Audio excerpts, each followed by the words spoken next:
Hello, and you'll notice that I'm not actually using the new mic that arrived that I didn't get ripped off with. That's arrived, it seems to be working perfectly well. But Wayne, I hear you say, why does the audio still sound atrocious coming through your AirPods? Why are you using it? Why are you not using that new mic, Wayne? And, well, you raise a very good point. I should be. The app to work with the mic, or one of the apps, the problem with Apple is they're very... they're locked down in some respects. I don't necessarily agree with that across the board, but anyway, I digress. The default camera app that I'm recording with now does not allow you to access third-party recording inputs, such as the mic that I've got. So I was using another app, the app by a very well-known provider of audio, Rode Capture is the app.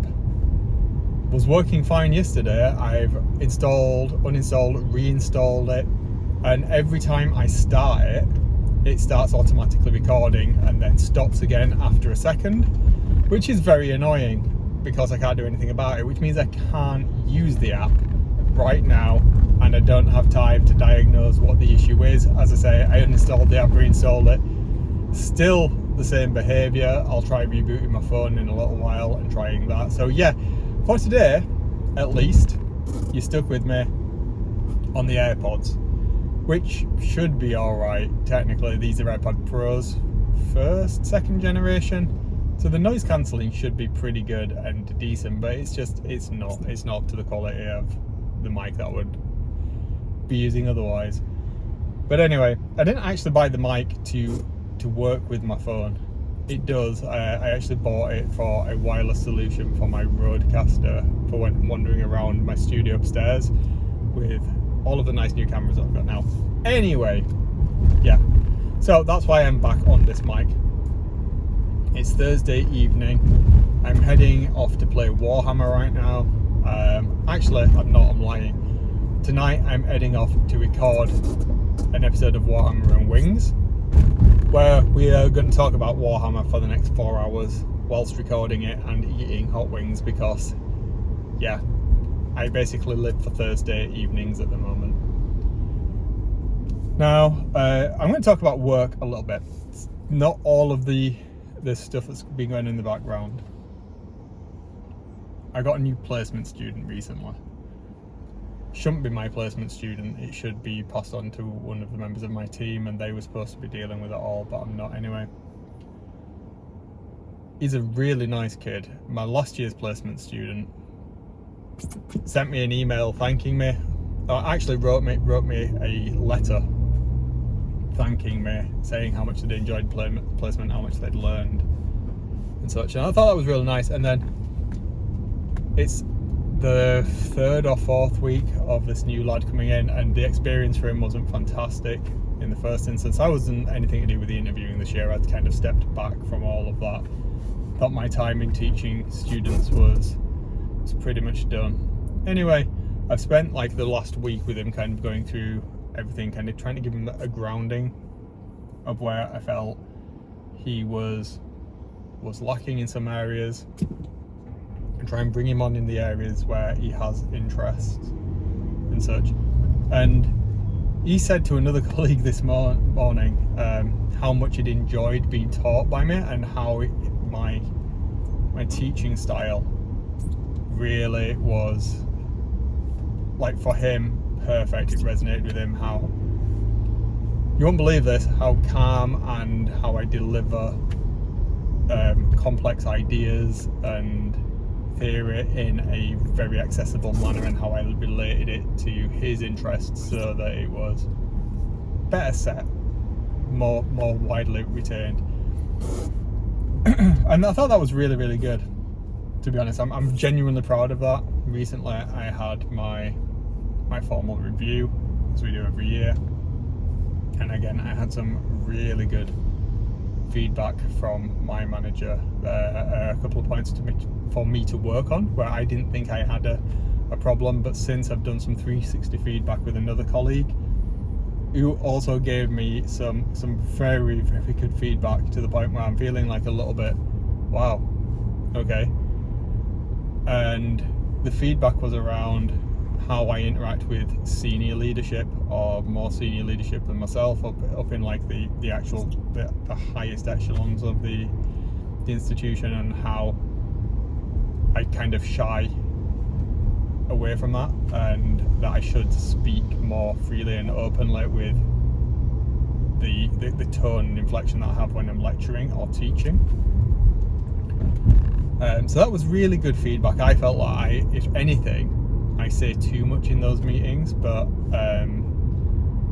my manager and my colleagues feel like I don't say enough, and when I do say it, I don't say it with enough gravitas, which really surprised me, because that is something that, if anything, I try to put the opposite on, and I have tried to, from my previous role, really tried to kind of curb my enthusiasm and somewhat aggressive nature when dealing with tough situations that can be frustrating. But another bit of feedback that came out of it was that perhaps that was the feedback that I was getting in my old role, was because I was highlighting issues that they were uncomfortable with and didn't want to deal with, and I was kind of like, I've almost not been institutionalized, but being brought down to the point where it's negatively impacted me in career advancement, because I'm not being as forthright and directive for the level that I am, even though I was taking it as the other way around. So that was really good. So why am I talking about this? Well, because it's my diary kind of thing now, isn't it, as we've said. And one of the things that I'm realizing that I'm missing, and this is perhaps something that I need to think about as the landscape that I work in the sector becoming more and more complex and shrinking somewhat, is I really miss teaching. I think I certainly miss lecturing, and when I say teaching, I don't miss having to mark and grade and such like that, but I do enjoy, obviously, building courses and content, which is why I do what I do right now. I genuinely enjoy my job, and again, that is something that's been picked up on by colleagues, and positive feedback given to me, that I am excited about what I do when I talk. It's clear that I'm interested and invested. I'm not just doing things for the sake of doing it. But I do miss that interaction with students, I suppose, on a delivery basis where I am teaching. I like today, like with the 2 placement students that I've had recently, giving them knowledge, watching them develop, and see that spark in their eye, that interest when they get a concept, and then being able to use that concept in their own thought and process and work through something. I really like that. So I'm wondering, do I want to look at something more educational and delivery based? I don't know. And it's making me think, again, something that was picked up by my manager, which has really kind of made me think. I already liked my manager, but I kind of now see, even though he's very hands off, I hardly interact with him at all. He just trusts me to get on with it. If I need him, he's there. But I almost thought like I wasn't going to get anything out of this, and I see somewhat as those reviews as box ticking exercise. This has made me kind of take a step back, because previously I've never had, certainly in the 13 years I've been at the university, I've never had any valuable feedback from these, and everything, as I said, now with hindsight and the reflection of that, has been perhaps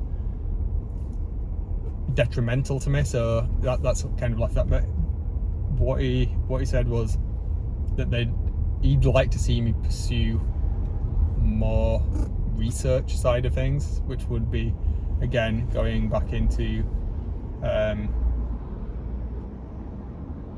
research for another 7 years, and perhaps taking on some lecturing in that field. and I'm interested to do that.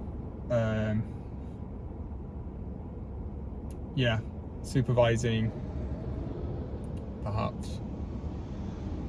I don't know, but it's given me pause for thought that perhaps I need a slight adjustment in career trajectory, and I don't know what that is. The only thing that I know at the moment is I don't want to go back into dev. I miss dev, I miss building things, I miss that a lot, but I'm getting that satisfaction from doing my own thing and doing it in a very fun manner.